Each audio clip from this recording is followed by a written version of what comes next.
Bonsoir, bonsoir, bonjour. C'est Congo News 24. Chers téléspectateurs, comme toujours avant de commencer notre émission, nous disons merci à Dieu, nous disons merci à nos chers abonnés et téléspectateurs qui nous suivent partout dans le monde entier et en RDC. Chers téléspectateurs, et comme tant autre sur la Masula RDC, Boïmissa Bandekonyo c'est Michel Bandi à la une, état de droit.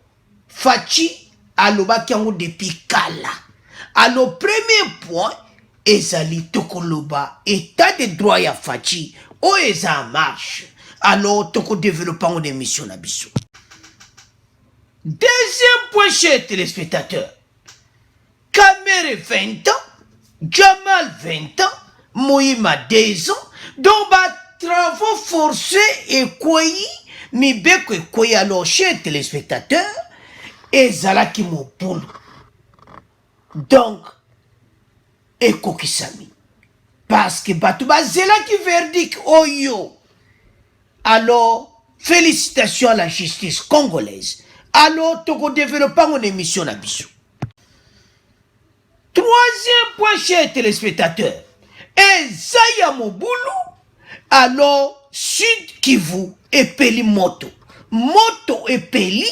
Ba sasi ezako betama, ba police bazako betama sasi, ba ndako ezako zika, après annonce ya Vital Kamerhe 20 ans na prison. Bango balu ete leader politique na biso, oyo nan na vina ya yibate, alors ba tche mobulu moko kosaka na ngote, toko tchela bino ba vidéo, bextrait en direct ya Sud Kivu.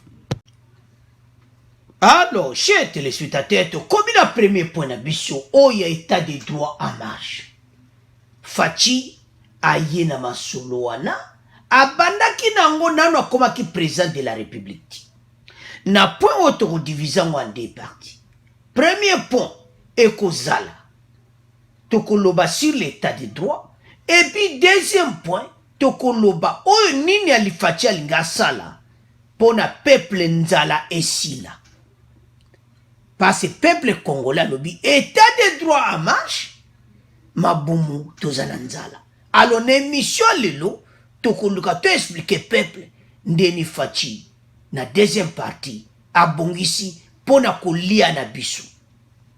Alors na premier point Fachi avant comme premier président de la République après ça qui promesse ce qui n'a commis na pouvoir. Les peuples d'abord, état de droit. Alors, Fachi a qui attaqué dans l'état de droit le boss. Tu y avais des peuples à Zananzala. Alors, état de droit est en marche. Abongisa Kiango avant à comme président de la République. Et puis, Congolais n'y a eu un message naïf. Il avait bien, alors clairement. Donc, mon so ba ebisi ekutu. Na ba journaliste ebi ki ozolo bezo tikala bi oui.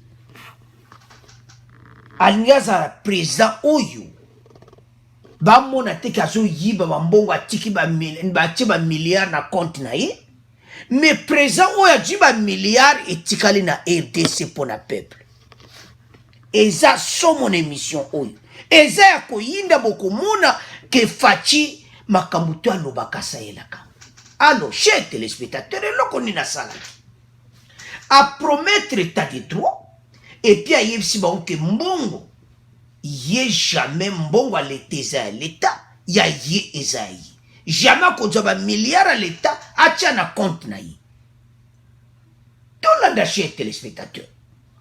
Bah, pense qu'il y a une émission en campagne naï, bon, y a qu'il faut juger comme président de la République dans la campagne. Makambo Fachi alobaki azoko salela yango. Boko mona ngone émission boloba mais azo salela penda yango ko. Do biso to lela nzala wa metobebsa point toujours na point. Tobebsa muti. To sa na no état de droit.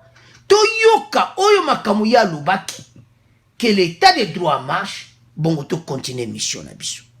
C'est ça mon rêve. D'accord, revenons. Et je vous prends à témoin aujourd'hui, si je suis président demain, Bokoyo Kate que président a laissé des milliards dans son compte. Il a, non, mais je vais laisser des choses à la République pour qu'on pense à moi à travers ma œuvre.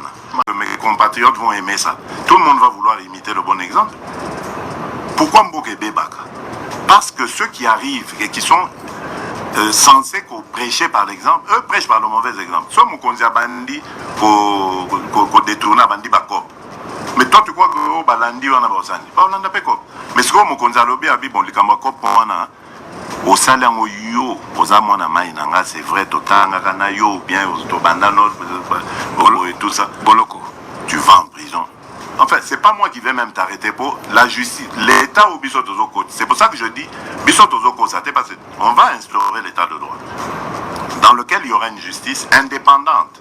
Donc ça veut dire que même Ngayo Nazolobo, ceux qui n'a déconné, cette justice en prendra. Comment je vais faire maintenant pour l'arrêter? Puis c'est moi qui aurais instauré ce système d'état de droit. Donc ça va se retourner même contre moi si je contreviens à ce que la loi. Quoi. Alors, chez téléspectateurs, l'andiwana, ba milliard RDC jamais ya kochango na compte. Tile lobo monango asaleli oyo ya lobaki. Oyibi bakangiyo batio na prison. Ici on ne parle pas de lo bakapo na kameriti. Batu batondi kuna bande kunanga peut-être boyebi te. Baza à peu près so combien? Ministre ou à santé azakuna. Naba ministre baza na prison pour le moment. Bato nyonso à 100 jours. Baramos. DG OVD. Bato wana tout baza na prison. Bako katela bango semaine zoya.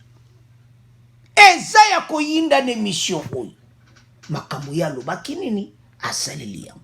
Ya autre sa peuple congolais que Facha za homme de parole. Soki nazotala bande kwa INCD batumbi Bukavu. Site qui vous a coupé là, mais tozo ya na pona. Ce n'est pas Fachi. Mouta condamné Kamere, mais eza état de droit. Mais to beb sa pona te passé pona eza moto. Tozo ya na pona, eza somo. Alors, Fachi a monique a memana no pays na état de droit. Mais aïb que peuple a zolé lanzala, aïb se bozila. Fachi, ah non. Na évité l'on na kolo ba peuple congolais. Ale ki batwa FC soara nyonso ale kani bango na maele. Makamoto ko chela bino lelo. Bogolo bate. O ninango. Eza somo. RDC zo changé na mikolo zoya. Bino bobo zo tikala. Toki ne siko na deuxième point. Oto lembi na matoi. État de droit est en marche, oui. Congolais nyonso pour le moment ndimi que état de droit en marche. Mais alors, batu baza koloba que voilà. Pays est en nzala et tout ça. Oui. Et c'est un solo. Alors, qu'est-ce que Fachi a fait? Tout ce qui est dans nos vidéos. Fachi a loba ke to bana ko biloko to lona ka biso moto bana ko exporter les sous-soutis. Alors musala mwe bandika ka semaine oyo. Eza mobulu. Importation autozolela. Parce qu'il y a l'ingaka kangana nu bato na chaba na prison zo ba mbongo na sikoyo abana ko salela yango. Alors, chers téléspectateurs, Fachi a qui ouverture ya marché on ezo laksa kaka ba produit oyo e salami na RDC. Pas d'importation. Ba nourriture. Ba biloko ndunda na bilanga. E salami wapi na RDC. Biso ba Congolais tangu Fachi aloba ke tika nanu état de droit tambola après na koya na makamba libumu makamango e bandi. Alors, sans plus tarder, total la Fachi na kene ko inaugurer nan makamba biloko wana, bon to continuer mission na biso. Dans le souci de s'imprégner du bien-être des Congolais, le président de la République, Félix Antoine Tshisekedi Tshilombo, s'est rendu ce samedi 20 juin 2020 au marché dit du samedi, qui se tient à la Foire internationale de Kinshasa, initiative du caucus des femmes d'exception, une structure de la Commission nationale des entrepreneurs du Congo et de la Fédération des entreprises du Congo. À l'arrivée, le chef de l'État, accompagné de la très distinguée première dame, a été accueilli par la ministre du Genre, Famille et Enfants, ainsi que par le ministre du Commerce extérieur. Juste à l'entrée, Félix Antoine Tshisekedi Tshilombo est impressionné par la créativité du génie congolais. On lui présente un lave-mains automatique fabriqué en République démocratique du Congo, une invention de Madame Kirongozi, celle qui a créé le robot roulage en République démocratique du Congo. Sur place, le couple présidentiel a observé et respecté un des gestes barrières de la Covid-19 en lavant les mains. Après, s'en est suivi la visite des stands sous les explications de Madame Eliane Moukeni Keke, vice-présidente nationale de la Fédération des entreprises du Congo, caucus des femmes d'exception qui livre ici ses impressions. Le président de la République a voulu nous faire l'honneur de venir visiter ce que nous faisons. Nous les femmes entrepreneurs en général. C'est dans le cadre d'un caucus qu'on appelle femmes d'exception que le président de la République reçoit tous les 3 mois. Et tous les 3 mois, il demande à celles qui ont réalisé quelque chose, qui cadre, une activité qui cadre dans son programme, à ce moment-là, il vient visiter. Et ce marché de samedi, c'est un marché que nous avons un projet que nous, les femmes de la Fédération des entreprises du Congo, avions conçu pour participer, n'est-ce pas, au programme du chef de l'État qui consiste à maîtriser les prix sur le marché, qui consiste à nous inviter ou à inviter tout Congolais de consommer congolais. Et vous constaterez qu'il n'y a aucun produit importé. Cette activité vise à matérialiser l'autonomisation de la femme et stabiliser les prix des produits sur le marché, explique ici Mme Nelly Pachomé Ndondoboni, vice-présidente du caucus en charge des nouvelles provinces et services. Nous avons le but non seulement que les mamans vendent, mais qu'elles comprennent pourquoi est-ce qu'elles doivent vendre. Donc au derrière du marché, il y a les formations qui vont se donner aussi. Les formations, le but c'est d'exporter. Pourquoi exporter? Parce que la concurrence est tellement forte que nous ne voulons pas que les mamans vendent seulement par Sakombi, Ekolo ou Mupigou. Nous voulons que ces femmes atteignent le niveau de vendre par kilo, comme dans un marché international. Ça, c'est le but poursuivi par la CNF. Pour Douglas Nkoulou, bourgmestre de Limité, c'est un honneur que le président de la République a fait à sa municipalité. La commune de Limité est aujourd'hui très honorée que le premier citoyen de ce pays, son Excellence Félix Antoine Tshisekedi, puisse pouvoir lancer ce marché de samedi à Limité. Il ne s'agit pas de n'importe quel marché, c'est un marché de proximité, mais aussi qui offre des produits qui sont bio, mais qui sont aussi les fruits des citoyennes congolaises qui ont accepté de salir leurs mains en allant au champ ou en faisant de l'artisanat. Alors, chez téléspectateurs, tout le monde va biloko wana yena mama. Première dame asombi biloko. Basali wapi na RDC. Même machine wana oyo suka maboko wana tu basala ngo na RDC au bomona ka Europe au fini bouton maniko sukola maboko. Et salami wapi na RDC. Malembe.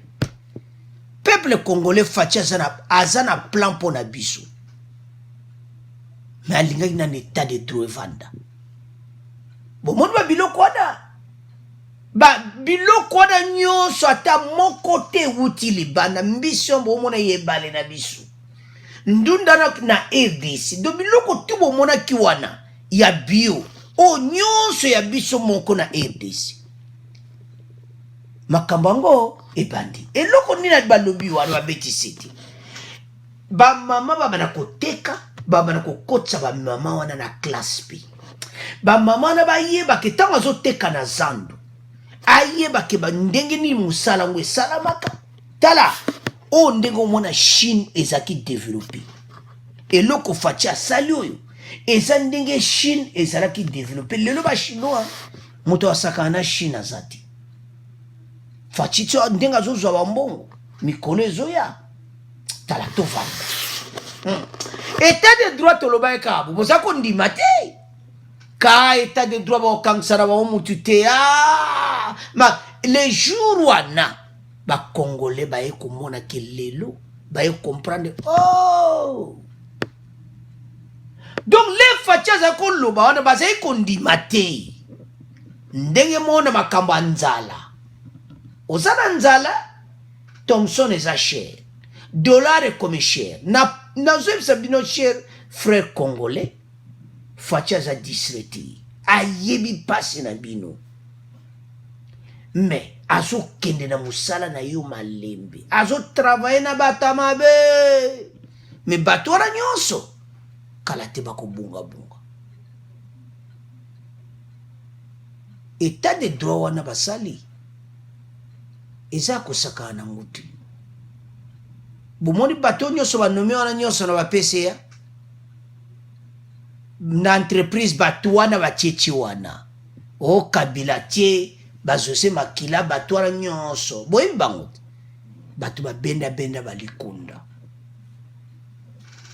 malembe bato wana tu baoke makala so boyoki yango lelo te boyoka libela faci abani mouvement ya libumu sikoyo na baentreprise publique azotravaye na bato ya Kabila ndenge na coalition ezanga na ntina na makolo faci azoyoka bango mpe Kabila bato na ye kaka Kabila non alingi ne kozala egoiste te mayebi bakozwa bafimbu onga pesa ya nini bwe kala te bapesa ya nyonso bakokende prison soki bondimi lelo te bokondima me faci asisi na makambo ya libumu état de droit evandi peuple nzala esili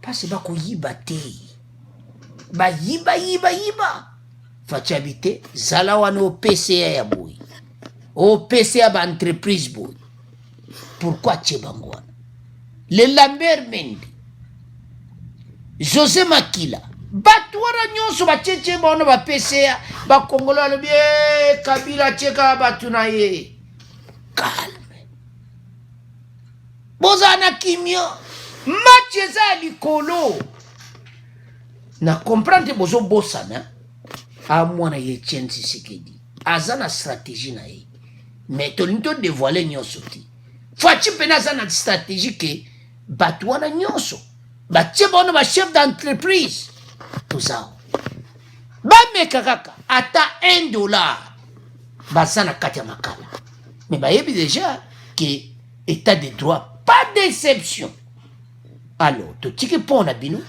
tokomoleka na point kamili. Alors chers téléspectateurs, deuxième point oyo eza mobulu parce que mipeko kwei Vital Kamerhe 20 ans Jamal 20 ans toyebi déjà masolo depuis un mois mais tolingi koloba ka likambo moko eza très important soki bolandi ntango bazotanga bamibeko wana nyonso condamné boye do tout mais Kamerhe donc ozomona vraiment que aza mpe koseka je m'excuse il se moque des Congolais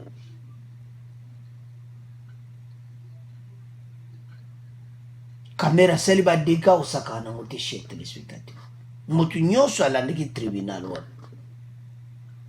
se moquer pa bakongolais azoseka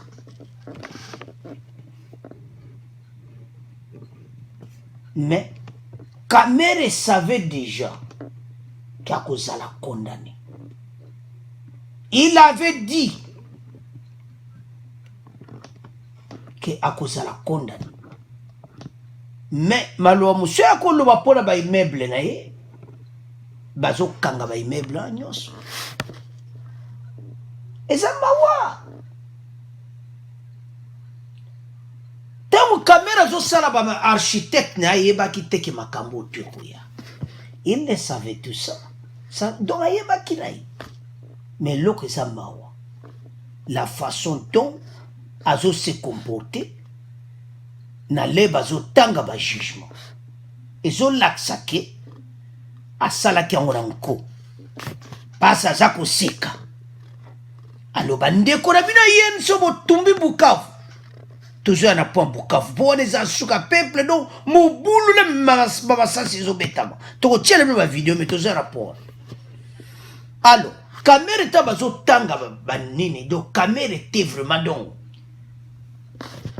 aza kutu kuna mpasi aza ye moko ayebi ke aza coupable oyo nyonso asalaki badossier to asalaki alors tolanda nanu mwa extrait wana 5 minutes ndenge batangaki banini wana bongo to continue mission na biso. Au cours de l'audience publique du 4 juin 2020, les témoins Chiwewe Christian, général-major et commandant de la garde républicaine, a soutenu sans être contredit qu'Okan Tchatchi se trouve érigé 211 maisons, faisant partie du lot de 300 maisons qui devaient être livrées dans le cadre du marché Samibo, et que la demande exprimée par les militaires d'avoir 700 autres maisons dans le cadre du marché Ousmane n'a jamais été satisfait. Par ailleurs, le témoin Michel Ngongo Saloum, qui reconnaît avoir autorisé la passation de ce marché de gré à gré, mais soutient n'avoir jamais, comme l'indique sa correspondance, versé au dossier, donné un avis de non-objection, pouvant ainsi rendre le dit marché régulier. Ainsi donc, comme dans le cas du marché Samibo, le prévenu Kamere est resté insensible au respect des règles impératives de passation des marchés publics et a autorisé le paiement en urgence de la facture de Ousmane. Au vu des dispositions légales et jurisprudentielles sus-évoquées, tous les éléments constitutifs de l'infraction de détournement des deniers publics sont établis en fait et en droit à charge des prévenus Sami Jamal et Kamere Lolkaningini Vital. En conséquence, le tribunal les condamnera chacun à 10 ans de travaux forcés ainsi qu'aux peines accessoires ci-après. À charge de Sami Jamal, la privation du droit à la condamnation ou à la libération conditionnelle et à la réhabilitation ainsi que l'expulsion définitive du territoire national après l'exécution de la peine. À charge de Kamere Lolkaningini Vital, l'interdiction pour 5 ans après l'exécution de la peine du droit de vote et du droit d'éligibilité, l'interdiction d'accès aux fonctions publiques et paraétatiques, quel qu'en soit l'échelon, et la privation du droit à la condamnation ou à la libération conditionnelle et à la réhabilitation. C'est du détournement des deniers publics portant sur la somme de 1 154 800 $, à charge de prévenus Kamere Lolkaningini Vital et Mandele Jazz. De l'examen des pièces du dossier et de l'instruction de la cause, il ressort que sur l'instruction du prévenu Kamere, le témoin Ngunda Muzungu José, comptable public à la présidence de la République, a remis en date du 21 août 2019 la somme de 1 154 800 $, au prévenu Moumando Lejano, chef de division chargé de l'import-export à la présidence de la République, c'est pour procéder au dédouanement des conteneurs contenant des maisons de famille. Cependant, le tribunal note que, d'une part, le contrat de fourniture de susdites maisons n'ayant jamais été régulièrement conclu, l'avenant au contrat d'avril 2018 n'ayant jamais reçu l'avis de non-objection, comme l'a indiqué le témoin Michel Ngongo Saloum, directeur général AI de la Direction générale du contrôle des marchés publics, le susdit contrat en vertu duquel le prévenu Kamere prétend avoir donné ses injonctions, il est stipulé à son article 6 que les frais afférents à la parfaite exécution du marché sont à charge du prestataire. Bien plus, il fait observer qu'une exonération douanière en vertu d'une décision du ministre des Finances prise à la requête du même prévenu a été accordée à Samido. Ainsi, il résulte de ce qui précède que c'est sans soubassement juridique, légal ou contractuel, que ce dernier a ordonné le décaissement de ces fonds du trésor public. En plus, le tribunal relève que le prévenu Moumandole Janon a reconnu avoir effectué des dépenses n'ayant aucun lien avec le dédouanement. En effet, il affirme avoir payé son titre de voyage et fait face aux frais relatifs à sa restauration et son logement avec l'argent prétendument destiné au dédouanement des conteneurs, alors que paradoxalement, il était détenteur d'un ordre de mission signé par le prévenu Kamere. Le tribunal relève que le prévenu Mouyima donne, sans le prouver, des détails sur les dépenses par lui effectuées, de tout ce qui précède, qui vient d'être dit. Et au regard des éléments du droit plutôt précédemment développés, le tribunal de séance constate que tous les éléments constitutifs de l'infraction de détournement des deniers publics sont réunis. Partant, il dira celle-ci établie en fait et en droit à charge de prévenir Kamere le Kaningui Vital et Moui Mando Lejano et le condamnera chacun à 2 ans de travaux forcés. Il prononcera à leur charge en plus les peines accessoires suivantes. L'interdiction pour 5 ans, après l'exécution de la peine, du droit de vote et du droit d'éligibilité. L'interdiction d'accès aux fonctions publiques et para-étatiques, quel qu'en soit l'échelon, et la privation du droit à la condamnation ou à la libération conditionnelle et à la réhabilitation. 2. Du blanchiment des capitaux à charge du prévenu Sami Jamara. En droit, la loi numéro 04/016 du 19 juillet 2004 portant lutte contre le blanchiment de capitaux et le financement du terrorisme. Alors, chers téléspectateurs, tolandi wana. T'as la caméra zosekana, tout ça. Ezamawa. Comment on attitude à ndenge wana na tribunal? Alors que à quoi qu'on laksa bongoti. Mais ya kansaka leka ki ba juge mayele. Ba juge de ba leka ki mayele. Félicitations à la justice congolaise. Kamera kangami. Akangami n'état de droit. Et loko yo sala mawazala ki na fachi. Na campagne azala ki na fachi. Malobo tuto tshele na bande l'émission wana. Ata toliaka na yo kamera za oyo kangote azako mona makamufacha zo lo bezaki ne masese so mutu esala lwa fachine alibu na mona facha kota makamote awe yiba balate sain et sauf. Alors neto landiwana Kamere 20 ans de prison eza somo otiki momina ona libanda Kamere meza mawa na bana makamo mwasi netozolo bango paske dossier wana eza mobulu ezo riske ke na mwasi na ye pe akolanda. Mais Kamere disait une chose. Il avait appelé sa femme. Bah méditer. Ils ont prié à l'obina Moissinaï que la messe est dite. Pourquoi Kamere avait dit ça? Kamere savait que bah kangi. Mutumota koloba que la messe est dite comme ça. Kamere savait que bah kanginga. Le jour où baeba ke bakangi, c'est le jour où bitakwira bayaki kopesa message wana. Bayaki présent balobi ke Kamere a jugé sans aucun contrat. Avenant on ezaki de marché de gré à gré bandimaki yango te. Direction des marchés bayaki kopesa ba message na ba. Alors, chers téléspectateurs, avant de continuer l'émission na biso, tolanda Kamere et Amida makamu Kamere solola kina mwasi na ye donc aeko lobango devant peuple.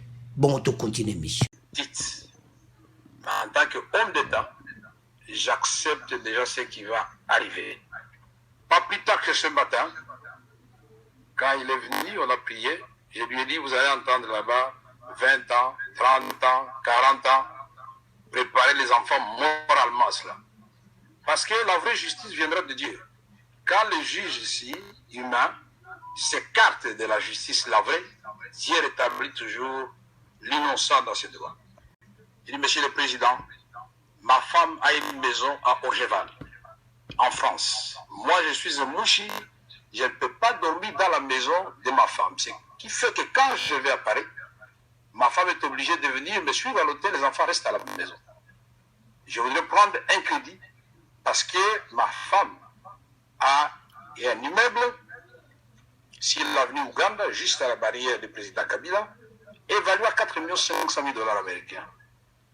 Elle a un autre immeuble sur l'avenue Giré de 6 étages et elle vient de vendre, d'ailleurs, on n'a pas encore tout payé, 1 700 000 lui ont été réservés. Dernièrement ici. Alors quand on entre dans des considérations de la vie privée des gens, il faut faire attention. Cet immeuble est enregistré sur les noms des enfants. Alors, Tolandi wana me to analyse on a deux points. La messe est dite 20 ans, 40 ans et tout ça. Donc Kamere ayeba kiamu. Basi ba yibala na bango, ba vire ba compte na Liban. Jamal a sali ba message na ye pour Jamal ndaza ba ko déporter ye. Après waku na yebite 20 ans boyaza 80. Et c'est 100 ans. Bon, père a ko daine na makala ouais que ça mystique. Yaza 80 toi so baxi 20. 100 ans. Et que ça mo boulou bote evita. Donc 100 ans on a bena du Liban na kata makala donc bon. Bon, mawatu. Mais makamuna ye amutumo ye mutachepe na makamu ibere akimi na balara na biso na Liban. Ba ko récupérer tout le bambongo atina Liban ezongawa parce que Fatiel nga sisanzala ya peuple parce que état de droit en marche et comme sur le peuple nzala na libumu esila. Alors, chers téléspectateurs, to komi sikoyo na powana oyake abanda kuna ye. Sa femme a une maison buena boy, hôtel wana Paris à sa femme, ne balale tout ça. Kamere a comprena ki maître Kokote, maître Koko na ndaku wana. Alobaki ke basala ki réflexion ya 1 300 000. Attends, ayem se ko basala immeuble la bango. Mais loko maître alobaki ke bango basali réflexion ya immeuble wana na Paris. 1 300 000. Kaka kosala réflexion mbongo wana. Ya lobike adjaki ndako na crédit. Bon sikoyo mbongo a réflexion na 1 million. Bande konanga. Quand même 1 300 000 à réflexion te. Aya koyebisa biso ake sa femme de maison na venu Uganda et tout ça banda kuana bazo kanga yango oyokaki lelo na tribunal tango lobaki yango yebaki te banda kuana tu bazo kango bateka yango bachana peuple aza besoin bongo fatia bani makamba libumu aza na besoin bongo. Alors chers téléspectateurs na point oyo tonto yebisa ba congolais état de droit en marche. Kamere ayebaki na ye alors dossier à Kamere et donc esili na Jamal Muyima 2 ans, Jamal 20 ans, Kamere 20 ans. Donc et puis Kamere va baxer sur 2 ans mususu yena Muyima donc on va 22 ans Kamere. Sikoyo Mama Mida 22 ans, Maman Mida.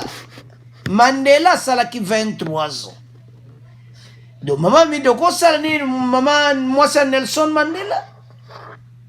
Et ça m'a boulot. Soko salo man, moi, c'est Mandela salaki bo. Wana peuple, c'est quoi aluba? Soba yeko beta porte. Hamida, non, attention, hein, mon mari est en prison. Je ne peux pas vous recevoir. Wana malamu. Parce que Maman Mida, soki yo sali yango, otiki Kamere za très dangereux. Parce que Kamere ngana kotele na nazamwa mobali ya Mida. Na okotela siko Kamere. Yaya peti badi koda, peti ba kop na denga mystique. dossier mobulu, millions de dollars, botela kitoko na ba Paris. Pour nini Amida zala calme. Amida, question ba Congolais bazokotuna. Pendant les 22 ans, Amida, masole kozala ndenge nini? Et c'est ba Congolais ba komona que masole changer Amida. Ce qui masole ko changer. Et c'est très dangereux. Parce que Kabila ça la prison.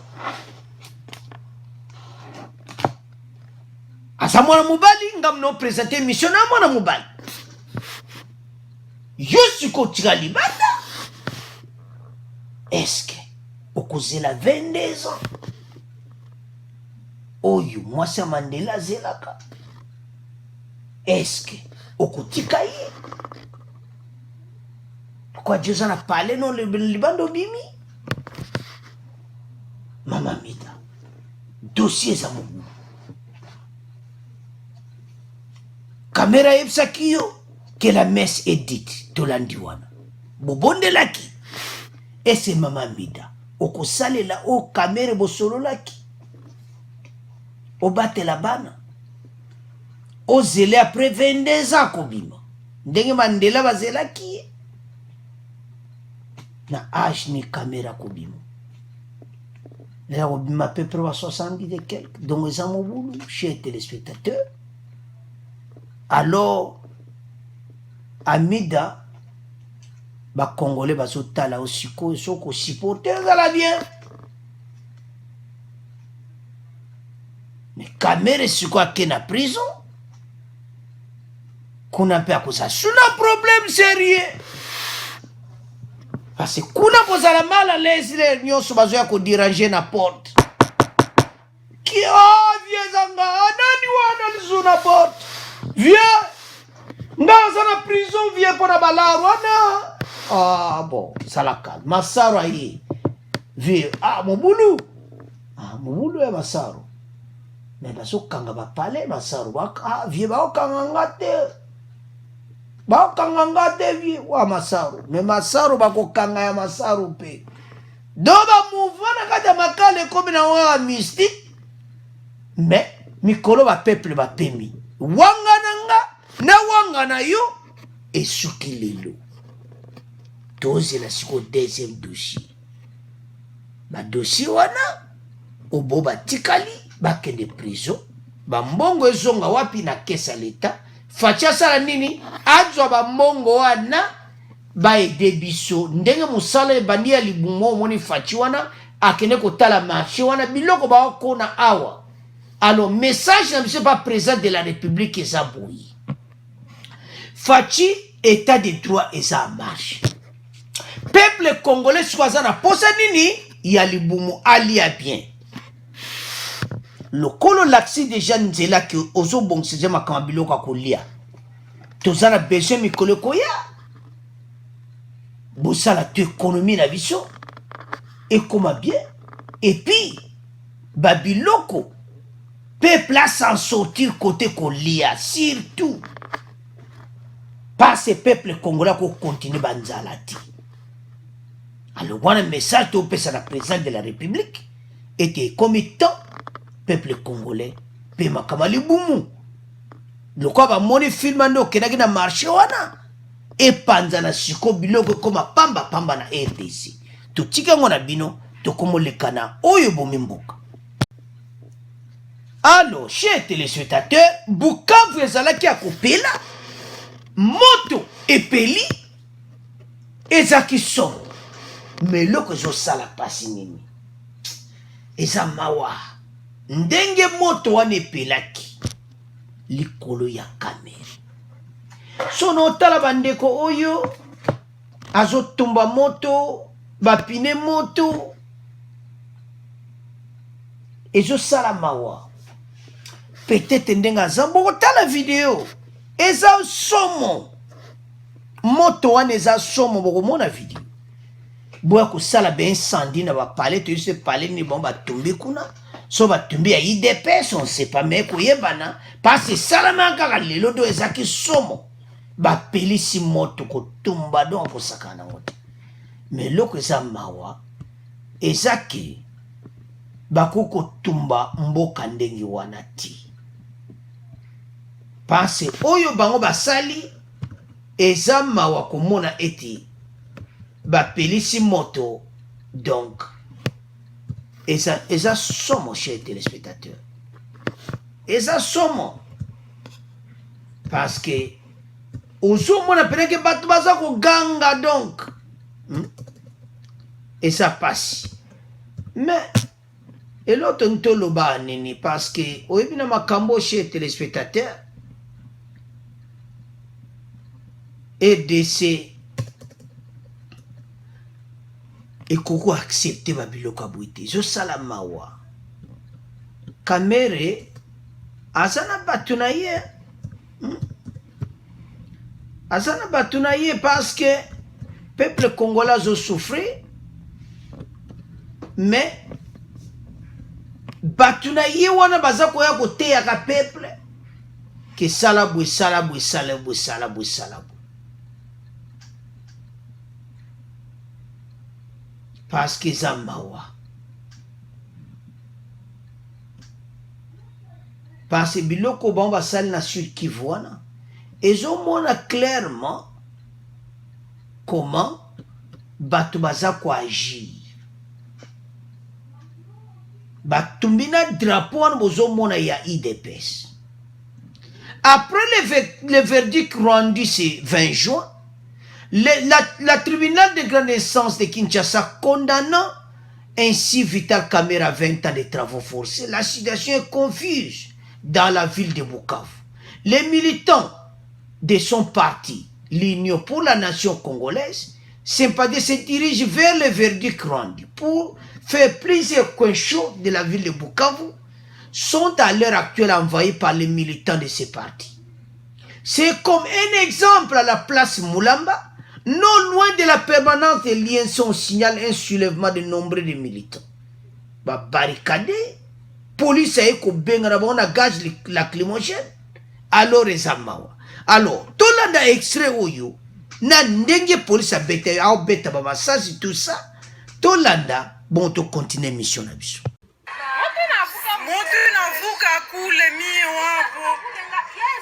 Moto na vuka mio hapo aseku Mungu baba batu ya merisi baketu na lungulio alise mwanza tosha vitu mio bukavi ni kwa mama tutoshe vitu mbele wakati mio hapo ndio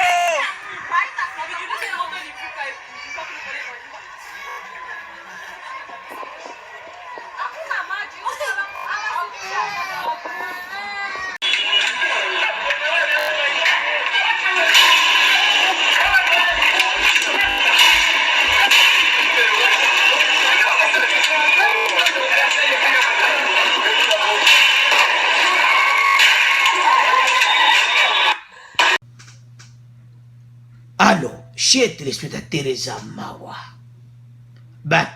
ke piller marché central ya Kadutu. Piller pendant marché central, certaines choses condamnent par un pillage de dépôts de commerce par des jeunes en colère. La police est visiblement mobilisée dans la ville pour la sécurité, car la tension semble monter dans plusieurs coins de la ville. C'est une déception totale qui se remarque aux figures de nombreuses personnes à Bukavu. Mais, oyo bango basali, ezo salamawa, komona, ke batie moto na ndenge mokonde bomone anaba masasi ezo betama. Bande kwa INC, Kamerhe ajibaki mbongo. Il faut être sabino clair parce que n'entend bino bo sala mobulu pour le moment bazo saisir ba bien na ye nyonso banda kwana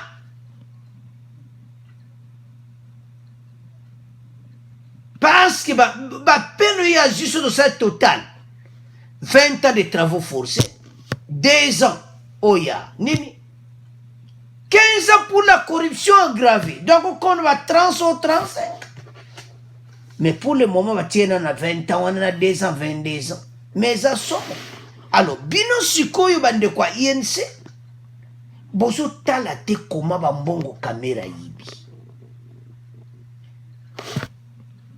botika kotumba drapo ya IDPS Fachina makambo wana azati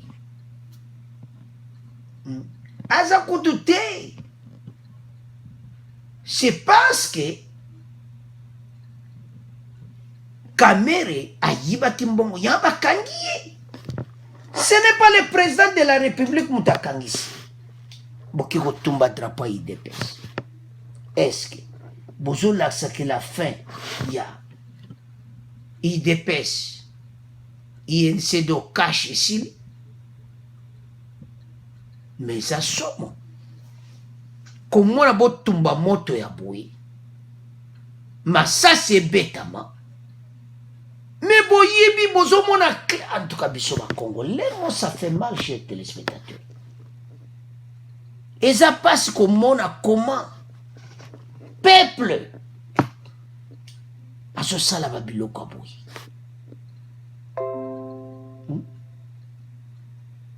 makambo eza polele bolandi verdict bandi balaksi kamera tout même avant lelo avant me bapese batangele nyonso asalaki il agissait seul et puis bamasonjo bakangie bandeko ya INC bolanda alobaki azosala baréunion na basuperviseur mais bato to baya kotémoigner moko te atika kokende na réunion wana etika kozala te.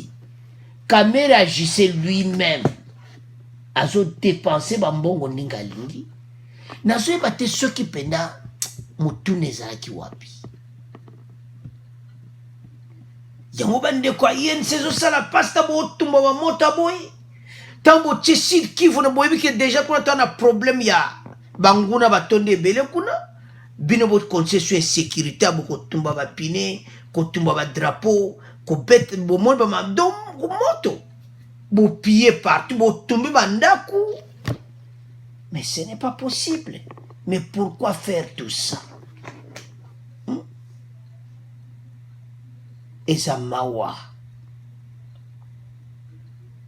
Et ça qui est au côté. Toko mboka ekoko vivre boyete. C'est kaka po kameri bacheye na prison. Alors, biso faut que tumba mboka moto. Et ça qui toko te. Et ça mawa chez téléspectateurs. Alors, bolandi bino nyonso ba masaso andinge betami. Et ça pena qui toko te. Mais l'autre ntolo bana bande kwa INC zanini.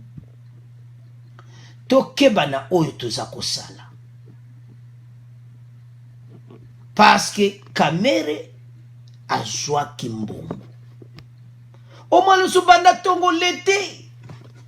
Au lieu que bon féliciter l'État ndenge bakangi baboto la bambonga kamere pour peuple asepela. Est-ce que tant azoi bambonga na kabola ke on a bino?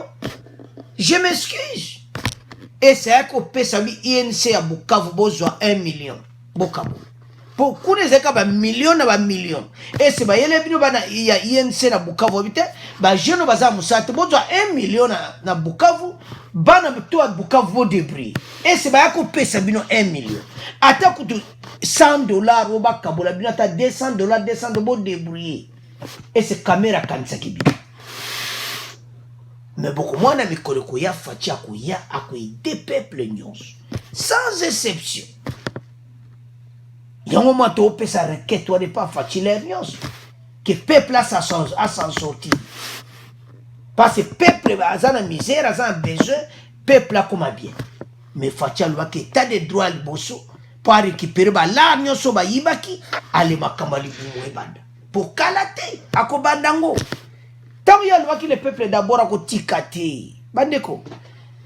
Nalanda ndeko moko lobaki.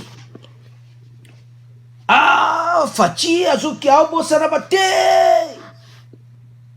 Ache bata kabila nyonso na na ba direction nyonso ya ba entreprise o ba no ba directeur ba entreprise tout ça. Ba PC ya wana to vana nye. Ba PC ya wana nyonso. Kala te ba kolia mbala ba okima kala po ba mesana ko yiba batie bango wana justice kokanga bango na ndimita EDC enke kokende te. Alors, chers téléspectateurs, eza mawa komona bandeko oyo basa mobulu ya boye. Alors, totiki point INC na maboko na bino tokomoleka na point mosusu. Alors, chers téléspectateurs, na po yo tontoloba nini tonto résumé place yo boye que Fachi en tout cas alobaki atia na état de droit après sikoyo asala makambo oyo ya libumu na biso.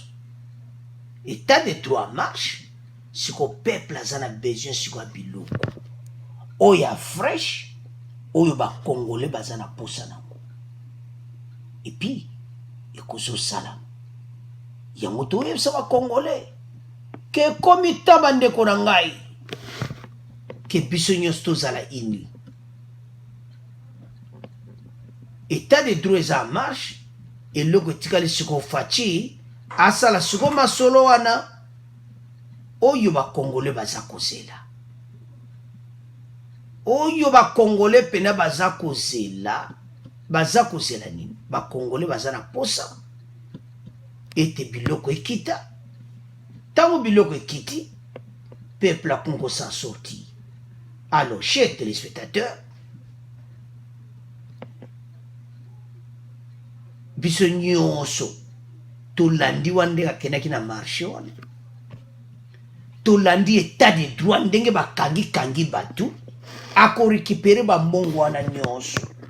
Tango ako récupérer tous les bambongo bokomona Fachi akosala masolo kitoko.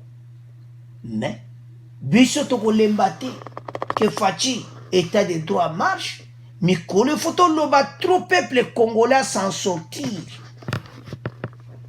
Coalition wana taba otia bakal mais comme biso nyonso to loba likamba peuple. Fachi tango koyoka likamba peuple kaka ndenga bani makamba wenze wana o akendeki.